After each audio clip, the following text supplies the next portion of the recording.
Bismillahirrahmanirrahim. Assalamualaikum warahmatullahi wabarakatuh.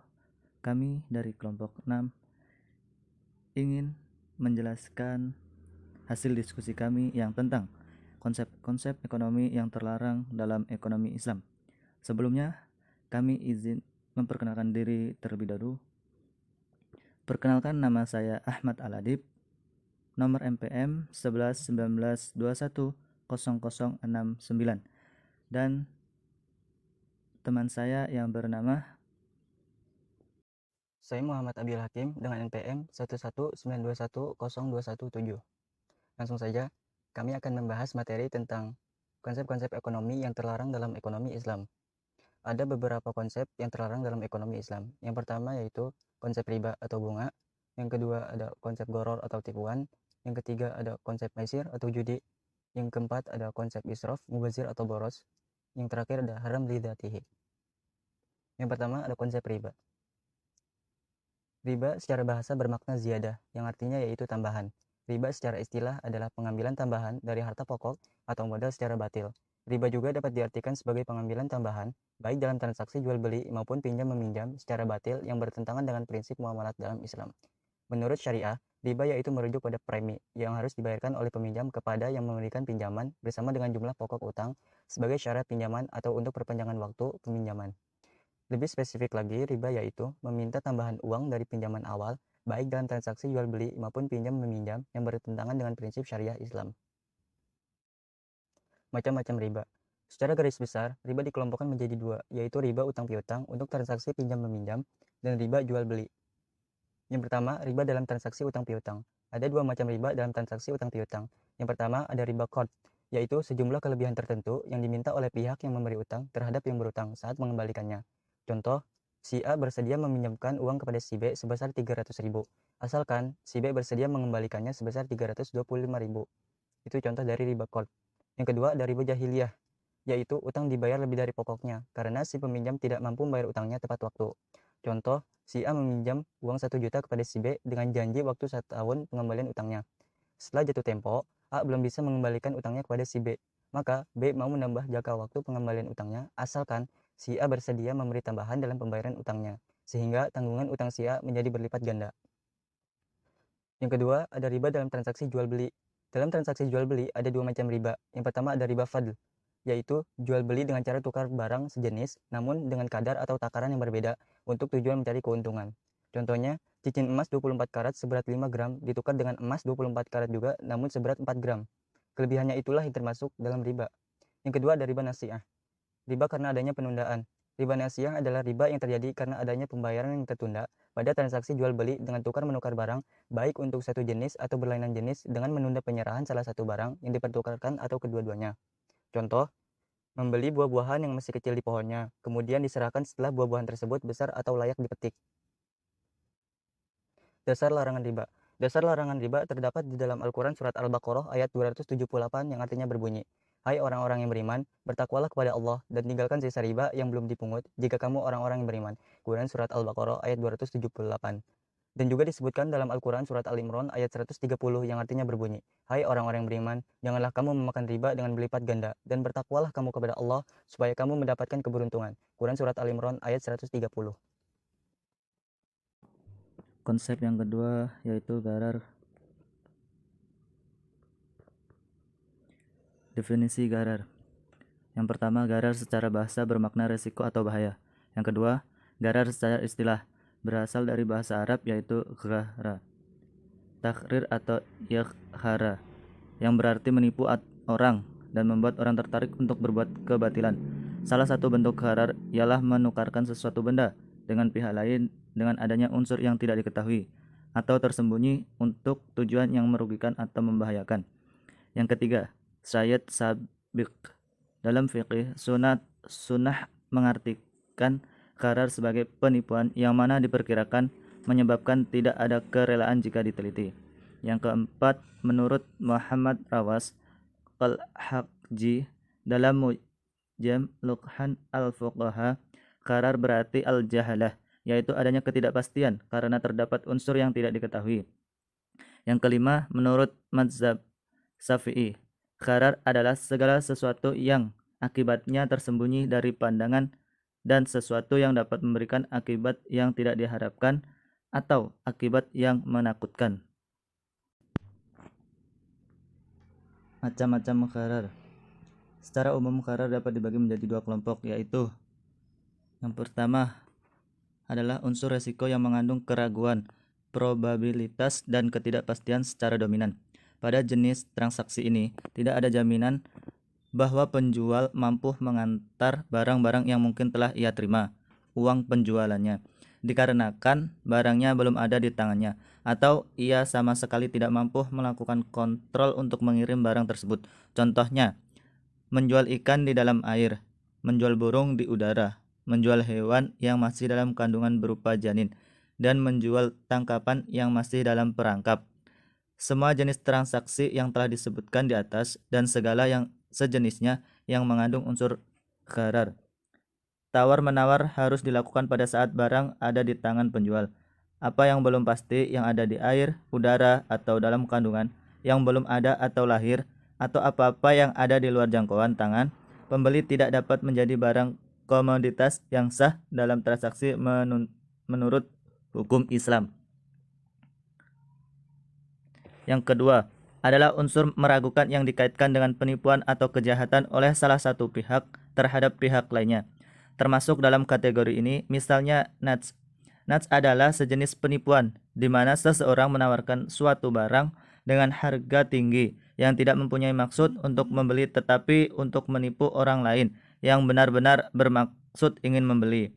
Contoh, orang itu telah mengadakan kesepakatan dengan menjual untuk membeli dengan harga tinggi agar ada pembeli yang sesungguhnya dengan harga yang tinggi pula dengan maksud untuk ditipu. Penjual itu akan berbohong dengan mengatakan bahwa ia telah membeli barang tersebut dengan harga tinggi yang melebihi harga yang sesungguhnya.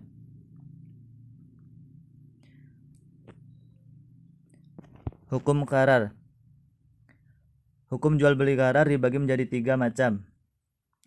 Yang pertama, jual beli gharar yang dilarang. Ibnu Taimiyah di dalam kitabnya Fatawa Al-Kubra membagi jual beli gharar yang dilarang ini dalam 3 macam, yaitu jual beli yang tidak ada barangnya atau al-madum, misalnya menjual janin hewan yang masih ada dalam kandungan.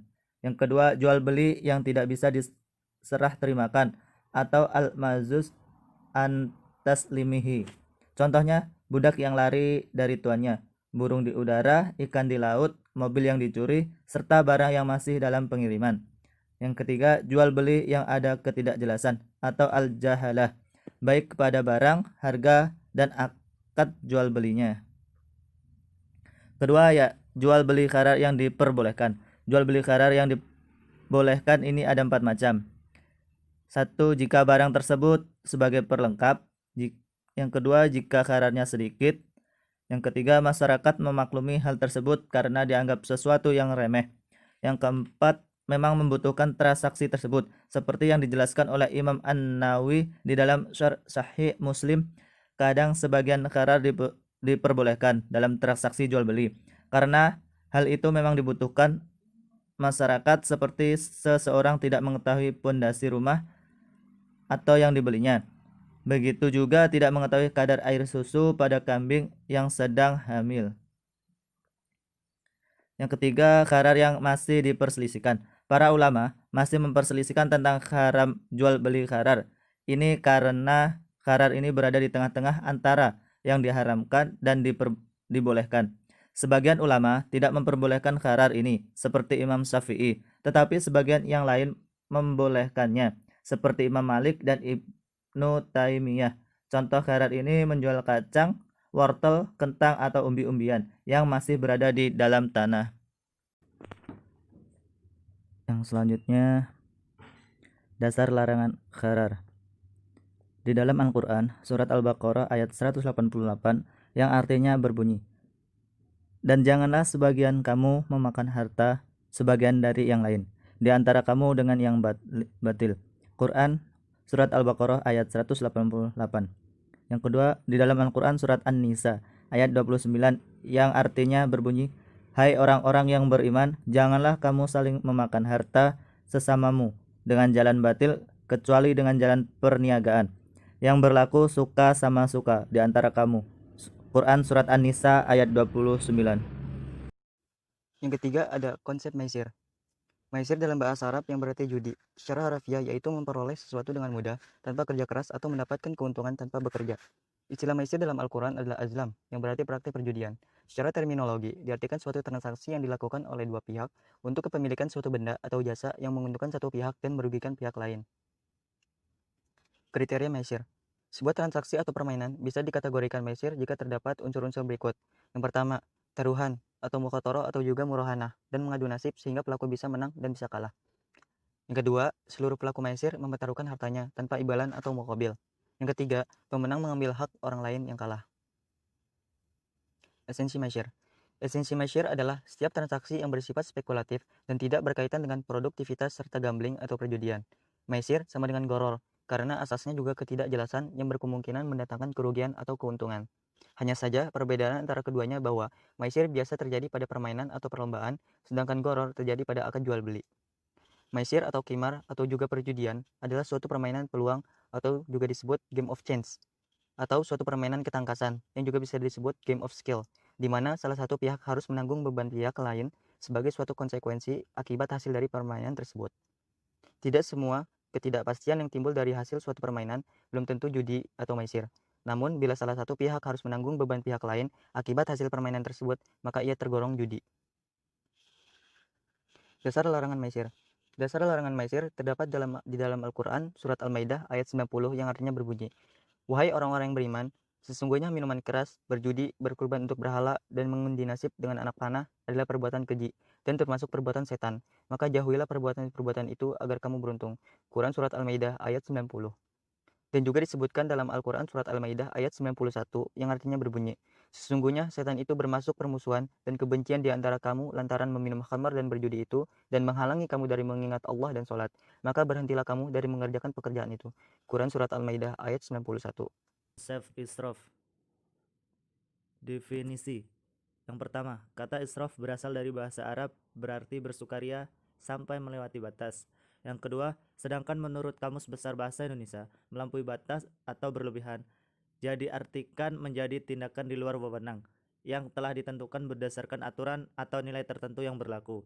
Yang ketiga, secara istilah, melampaui batas atau berlebihan dapat dimaknai sebagai tindakan yang dilakukan seseorang di luar kewajaran ataupun kepatutan karena kebiasaan yang dilakukan untuk memuaskan kesenangan diri secara berlebihan. Yang keempat, dalam Al-Quran, kata israf memiliki arti lebih dalam dari apa yang ada di benak kita. Allah Subhanahu wa Ta'ala memperkenalkan banyak orang sebagai pelaku israf atau pemborosan. Sebagai contoh, Allah Subhanahu wa Ta'ala menyebutkan Fir'aun sebagai orang yang boros dikarenakan memiliki kepribadian sombong, menjadikan Bani Israel sebagai budak, dan mengaku dirinya Tuhan. Atau dalam ayat lain, syirik yang merupakan pembangkaan dari tauhid juga disebut sebagai pemborosan. Begitu juga Allah Subhanahu wa Ta'ala menyebutkan kaum Nabi Lut yang melakukan penyimpangan seksual sebagai orang-orang yang israf atau boros. Contoh dan bentuk israf. Yang pertama, israf dalam makan dan minum. Israf dalam makan dan minum sangat dibenci oleh Allah Subhanahu wa Ta'ala. Kita tahu bahwa Allah menyediakan semua yang ada di bumi ini untuk kepentingan manusia. Oleh karena akibat buruk yang dibawa oleh israf dalam makan dan minum, Allah Subhanahu wa Ta'ala dengan tegas melarang kita untuk berlebih-lebihan saat kita makan dan minum. Bismillahirrahmanirrahim. Wa kulu wasrabu wa la tusrifu innahu la yuhibbul musrifin. Artinya, makan dan minumlah tetapi janganlah berlebihan. Sungguh Allah tidak menyukai orang yang berlebih-lebihan. Quran Surat Al-A'raf surah ke-7 ayat 31. 2. Yang kedua, israf dalam berbicara. Israf lain yang dilarang dalam agama adalah israf atau berlebihan saat berbicara. Berlebihan saat berbicara akan membawa dampak buruk. Oleh karena itu, Rasulullah Shallallahu Alaihi Wasallam mengingatkan kita untuk senantiasa menjaga lisan agar tidak mudah berbicara yang berlebih-lebihan. Jika tidak dapat berkata yang baik dan bijaksana, lebih baik diam. Perhatikan sabda Rasulullah Shallallahu Alaihi Wasallam berikut ini. Wa an Abi Hurairah radhiyallahu anhu anin Nabi sallallahu alaihi wasallam, man kana yu'minu billah wal yaumil akhir falyaqul khairan aw liyasmut. Artinya, dari Abi Hurairah radhiyallahu alaihi wasallam, dari Nabi sallallahu alaihi wasallam bersabda, barang siapa beriman kepada Allah dan hari akhir, maka hendaklah ia berkata yang baik atau diam. Hadis riwayat muttafaq alaih. Yang ketiga, israf dalam perbuatan. Tentu kita pernah mendengar istilah overthink. Overthink adalah berlebih-lebihan saat melakukan sesuatu hingga terkesan dibuat-buat. Sikap overthink ini tentu tidak disukai oleh orang lain. Overthink dapat kita temukan dalam banyak sekali bentuknya. Misalnya berlebihan saat menerangkan sesuatu dengan gaya yang berlebihan pula. Berlebihan dalam berpakaian atau tidak menggunakan adab berpakaian yang baik. Dan berlebihan saat mengendarai mobil baru. 4. Israf dalam menuntut hak. Israf ini dilakukan dalam keadaan umum dan terkadang muncul dalam tindakan yang bersifat aksi. Israf dapat juga terjadi saat kita berusaha menuntut hak secara membabi buta. Contoh yang paling mudah adalah saat kita merasa disakiti oleh tindakan orang lain. Saat itu kita merasa disakiti, maka kita akan berusaha membalasnya dengan kadar yang berlebihan, bahkan melampaui batas, hanya karena tersenggol ketika berjalan di trotoar. Lantas kita memarahinya, bahkan memukulnya. Hal ini tentu tidak dapat dibenarkan. Penyebab israf. Perilaku israf dapat disebabkan oleh hal-hal tertentu. Di antara penyebab sikap israf sebagai berikut. Yang pertama, lemahnya akal pikiran dalam memandang dan mempertimbangkan dalam pendayagunaan harta secara benar dan tepat guna. 2. Ingin mendapat pujian orang lain atau ria. 3. Malas dalam berpikir. 4. Lemah jiwa dan agamanya. Dasar larangan israf. Yang pertama, Quran Al-A'raf ayat 31. Bismillahirrahmanirrahim.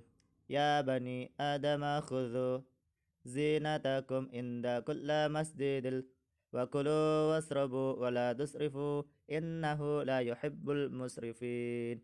Hai anak Adam, pakailah pakaianmu yang indah di setiap atau memasuki masjid. Makan dan minumlah dan jagalah berlebih-lebihan. Sesungguhnya Allah tidak menyukai orang-orang yang berlebih-lebihan. 2. Tafsir Jalalain. Hai anak Adam, pakailah pakaianmu yang indah, yaitu buat menutupi auratmu di setiap memasuki masjid, yaitu dikala hendak melakukan sholat dan tawaf. Makan dan minumlah sesukamu, dan janganlah berlebih-lebihan. Sesungguhnya Allah tidak menyukai orang yang berlebih-lebihan. Cara menghindari israf. Hal yang dapat dilakukan untuk menghindarkan perilaku israf dari dalam hati antara lain sebagai berikut. Yang pertama, menjauhi semua penyebabnya dan selalu bertawakal kepada Allah. 2. Berlatih mengatur pengeluaran dengan memanajemen yang benar. 3. Memahami segala akibatnya jika bersikap berlebihan. 4. Mengingat keadaan fakir atau kalau suatu saat jatuh miskin. 5. Menyalurkan harta melalui zakat, sedekah, dan infak. Konsep haram li zatihi. Definisi haram li zatihi adalah segala sesuatu yang diharamkan karena memang zatnya haram. Haram li zatihi diharamkan karena memberikan madharat apabila kita melakukan atau memakannya. Transaksi ini juga dilarang karena objek, barang atau jasa yang ditransaksikan juga dilarang. Misalnya, minuman keras, bangkai, daging babi, darah, dan sebagainya. Jadi, transaksi jual beli barang yang diharamkan dalam Islam adalah haram, walaupun akad jual belinya sah. Hal yang sama juga disebutkan dalam Quran surat Al-Baqarah ayat 173. Sesungguhnya Allah hanya mengharamkan bagimu bangkai, darah, daging babi, dan binatang yang ketika disembelih disebut nama selain Allah. Contoh dan bentuk haram li zatihi. Yang pertama, daging babi. Seluruh makanan, minuman, obat-obatan, dan kosmetika yang mengandung unsur babi dalam bentuk apapun haram dikonsumsi, termasuk lemak babi yang dipergunakan dalam industri makanan yang dikenal dengan istilah shortening, serta semua zat yang berasal dari babi yang biasanya dijadikan bahan campuran makanan atau food additive. Allah berfirman, artinya, sesungguhnya Allah hanya mengharamkan bagimu bangkai, darah, daging, babi, dan binatang yang ketika disembelih disebut nama selain Allah. Quran surat Al-Baqarah ayat 173. Yang kedua, darah. Darah yang mengalir dari binatang atau manusia haram dikonsumsi, baik secara langsung maupun dicampurkan pada bahan makanan, karena dinilai najis, kotor, menjijikan, dan dapat mengganggu kesehatan. Demikian juga darah yang sudah membeku, yang dijadikan makanan dan diperjualbelikan oleh sebagian orang. Adapun darah yang melekat pada daging halal, boleh dimakan karena sulit dihindari. Hal ini berdasarkan firman Allah Subhanahu wa taala, artinya, katakanlah, tiadalah aku peroleh dalam wahyu yang diwahyukan kepadaku sesuatu yang diharamkan bagi orang yang hendak memakannya, kecuali kalau memakan itu bangkai, atau darah yang mengalir, atau daging babi, karena sesungguhnya semua itu kotor, atau binatang yang disembelih atas nama selain Allah. Quran Surat Al-An'am ayat 145. Yang ketiga ada khamar atau minuman keras. Allah Subhanahu wa taala berfirman yang artinya, "Hai orang-orang yang beriman, sesungguhnya meminum khamar, berjudi, berkorban untuk berhala, mengundi nasib dengan panah adalah perbuatan keji, termasuk perbuatan syaitan. Maka jauhilah perbuatan-perbuatan itu agar kamu mendapat keberuntungan." Quran Surat Al-Maidah ayat 90.